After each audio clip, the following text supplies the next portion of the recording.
O primeiro círculo infernal, ou da lua.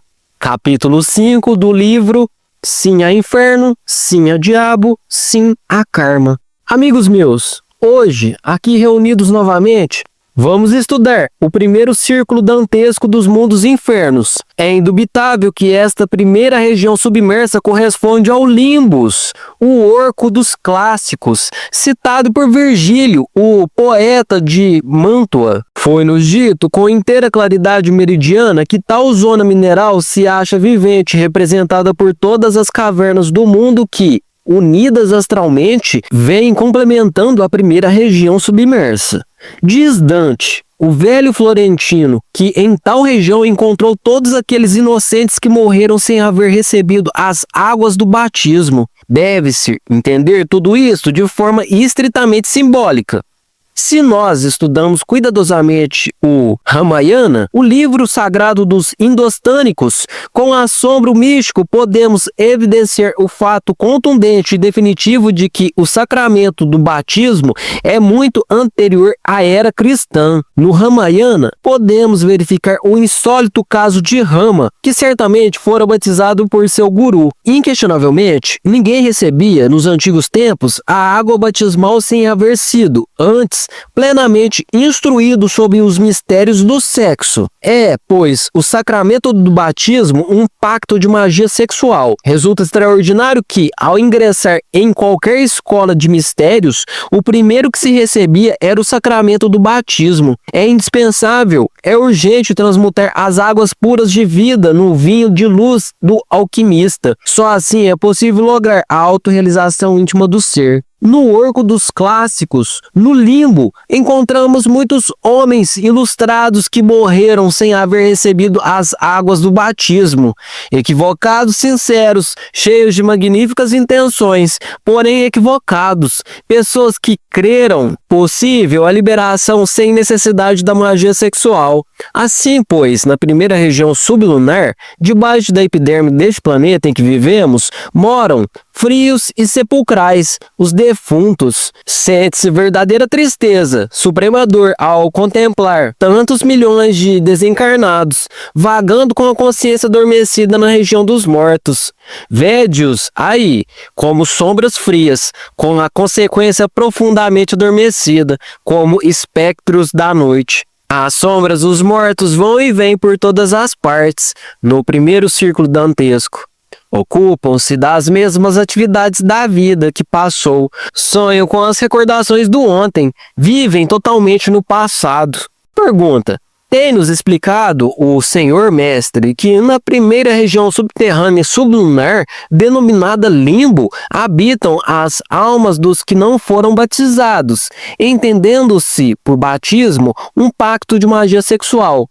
O que me move a fazer a seguinte pergunta: acaso todos os seres que não tenham praticado magia sexual penetram na citada região automaticamente ao desencarnar? Resposta: distinto amigo, sua pergunta resulta bastante interessante e me apresso a responder-lhe. Quero que todos os senhores compreendam que a primeira região sublunar é como a antessala do inferno. Obviamente, vivem ali as sombras de nossos seres queridos, milhões de seres humanos que jamais transmutaram as águas seminais no vinho de luz da alquimia. São poucas aquelas essências, aquelas almas que, depois da morte, logram realmente umas férias nos mundos superiores. É indubitável que a maior parte dos seres humanos retorna de imediato a um novo organismo humano, passando uma temporada no limbo, antes de se reincorporar novamente. Não obstante, devido ao estado crítico em que atualmente vivemos, inumeráveis falecidos submergem definitivamente nos mundos infernos, passando pelas esferas tenebrosas da Lua, Mercúrio, Vênus, Sol, Marte, Júpiter, Saturno, Urano e Netuno. A última dessas regiões é definitiva.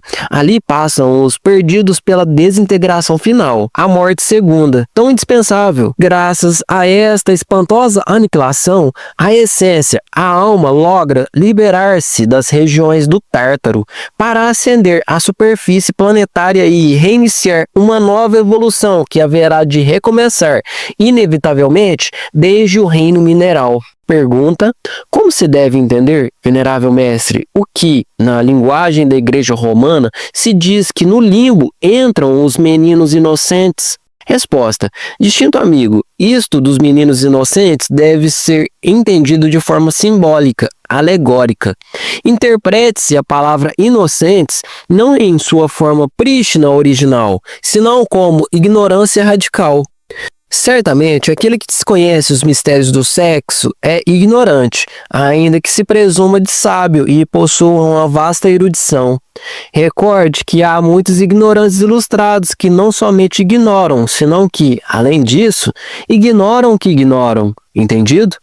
Pergunta: mestre, quer o senhor dizer que a pessoa que não tenha fabricado seus corpos solares não foi batizada? Resposta: distinto jovem, alegra-me sua pergunta, o que nos dá base para uma bela explicação.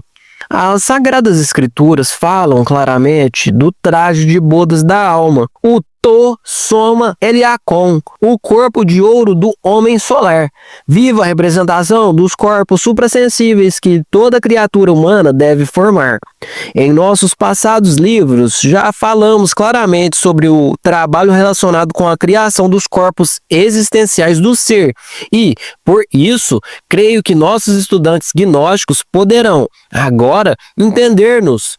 É indubitável que o animal intelectual equivocadamente chamado homem não possui tais veículos e, portanto, deve criá-los, trabalhando na frágua acesa de Vulcano, o sexo. Vem-me à memória, nesses instantes, o caso de um amigo que desencarnou há já alguns anos. Este era um gnóstico convencido, contudo, não alcançou fabricar seus corpos existenciais do ser. Isto pude evidenciar na região dos mortos, no limbo. Fora do corpo físico, o encontrei. Tinha aspecto gigantesco e seu rosto espectral era, certamente, de panteão ou cemitério. Andava com ele por distintos lugares, por diversas ruas de uma cidade, inquestionavelmente sob a região tridimensional de Euclides, no limbo. Está você morto, disse-lhe. Como? Impossível, eu estou vivo. Tal foi sua resposta. Ao passar perto de uma régia mansão, vi-lo entrar com o propósito de que se olhasse no espelho. Ele obedeceu minha indicação e, então, o vi muito surpreso. Trate de flutuar, continuei dizendo.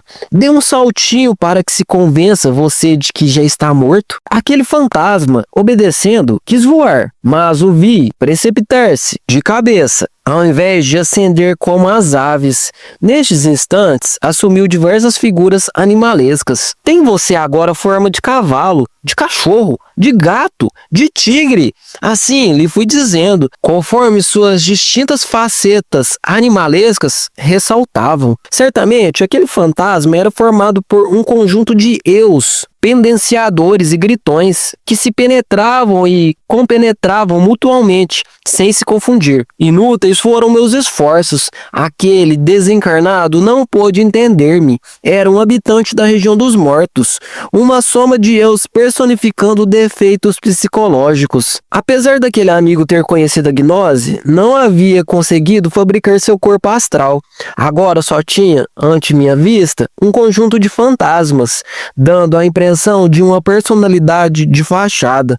É óbvio que tal sujeito não havia recebido o sacramento do batismo. Com outras palavras, diremos que não havia transmutado as águas puras de vida no vinho de luz dos alquimistas.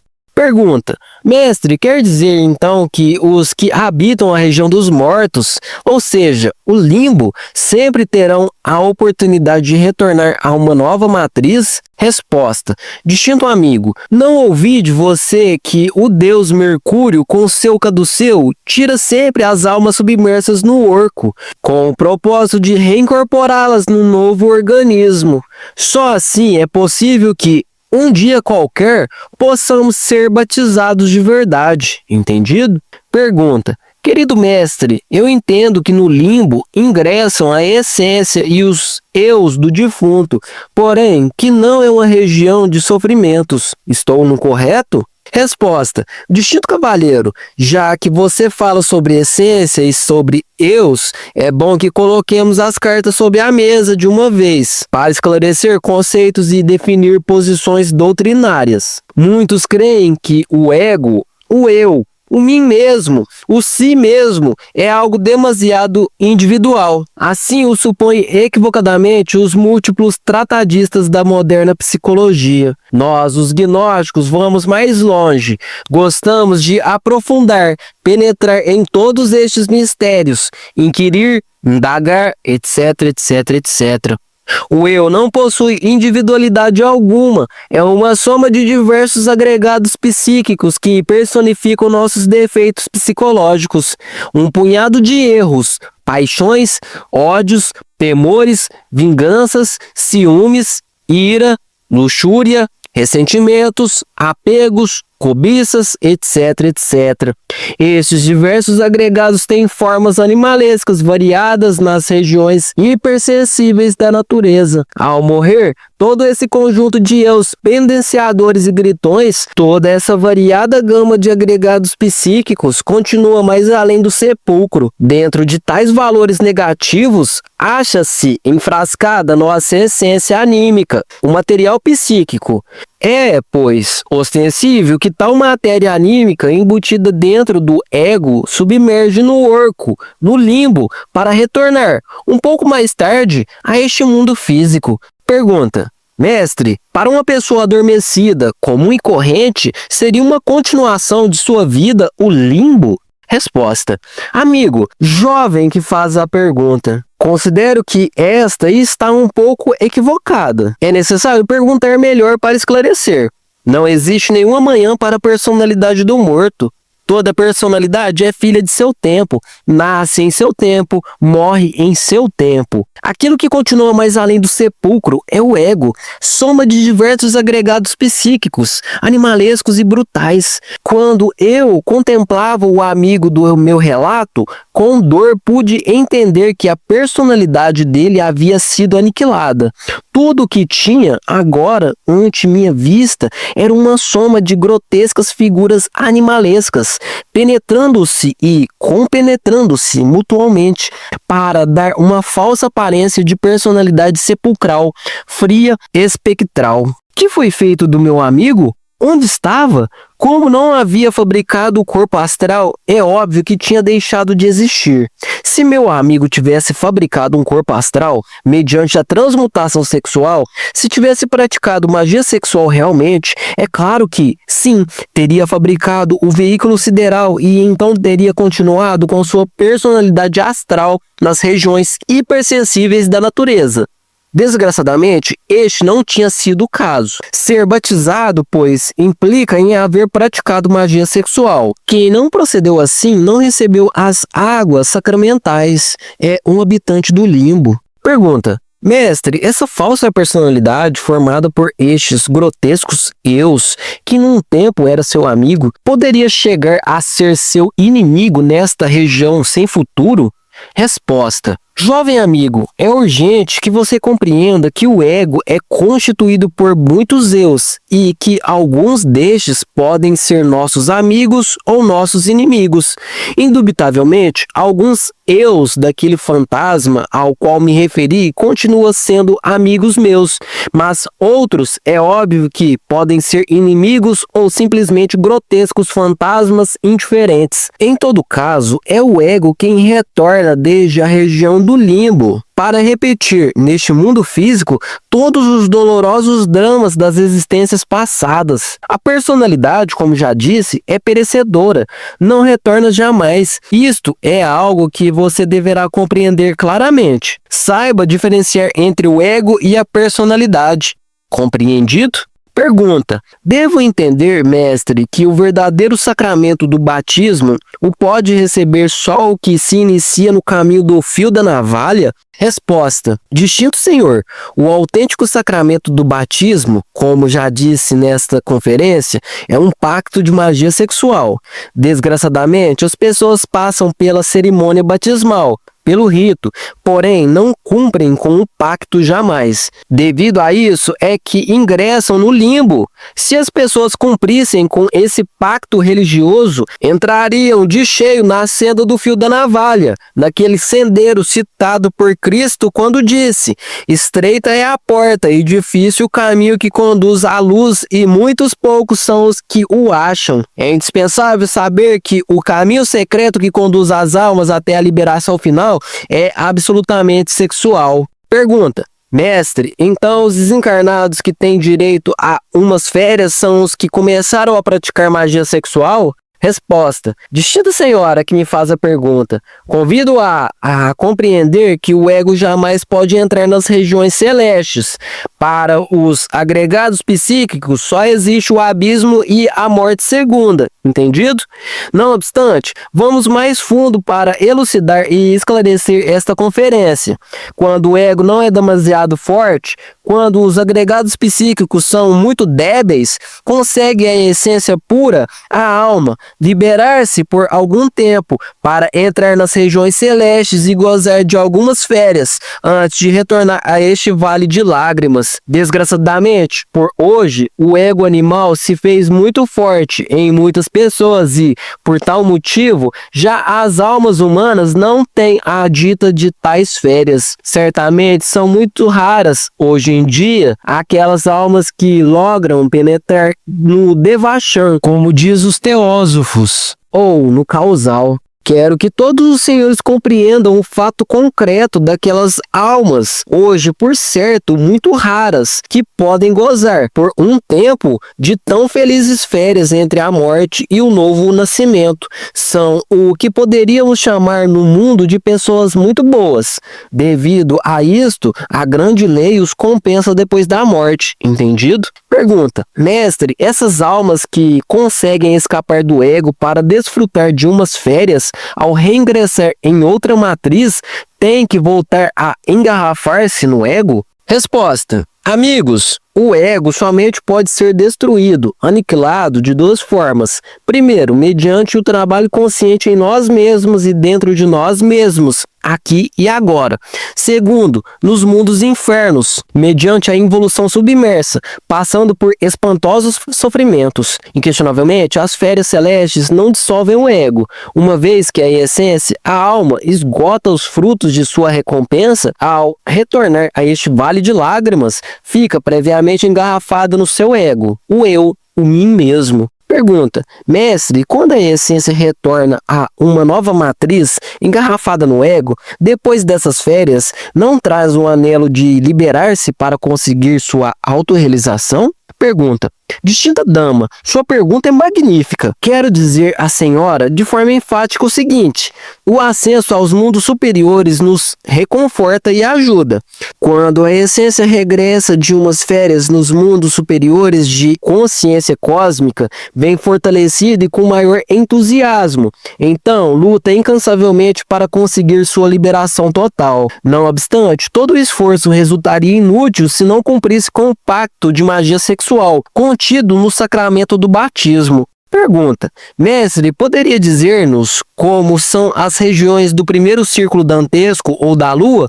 Como se vive e o que é que se faz? Resposta: ao cavalheiro que faz a pergunta, passo a responder de imediato. O primeiro círculo dantesco, sublunar, representado por todas as cavernas da Terra, visto internamente, resulta bastante interessante. Aí encontramos a primeira contraparte submersa de nossas cidades, ruas, aldeias, comarcas e regiões. Não é, pois, de estranhar que nesta região se viva uma vida semelhante à atual. De modo algum deve assombrar-nos o fato de que os falecidos visitem as casas onde viveram ou perambulem pelos lugares que antes conheceram, ocupando-se nos mesmos ofícios ou trabalhos que costumavam fazer. Recordo o caso patético de um pobre carregador de fardos pesados. Seu ego andava, depois de morto, levando sobre suas espáduas uma carga, volume ou fardo. Quando lhe quis fazer compreender sua situação, quando lhe dei a entender que já estava bem morto e que não tinha por que estar carregando fardos pesados sobre seu corpo, olhou-me com olhos de sonâmbulo. Tinha consciência adormecida. Foi incapaz de me compreender. Os defuntos seguem vendendo em seus armazéns, ou comprando mercadorias, ou dirigindo automóveis, etc, etc, etc. Cada qual naqueles trabalhos em que antes estava ocupado. Resulta assombroso ver essas cantinas cheias de embriagados desencarnados, essas casas de prostitutas fornicando mesmo depois de mortas, etc, etc, etc. Pergunta: mestre, que processos seguem os que habitam o limbo para retornar a este mundo tridimensional? Resposta: aqueles que habitam o limbo devem recapitular a vida que acabaram de passar, revivê-la lentamente. Concluído tal processo retrospectivo, todos os atos de nossa vida anterior ficam simplesmente reduzidos a matemáticas. Então, os juízes do karma nos fazem retornar a este vale de lágrimas, com o propósito de que emendemos nossos erros e busquemos o caminho que há de levar-nos à liberação final. Isto é tudo.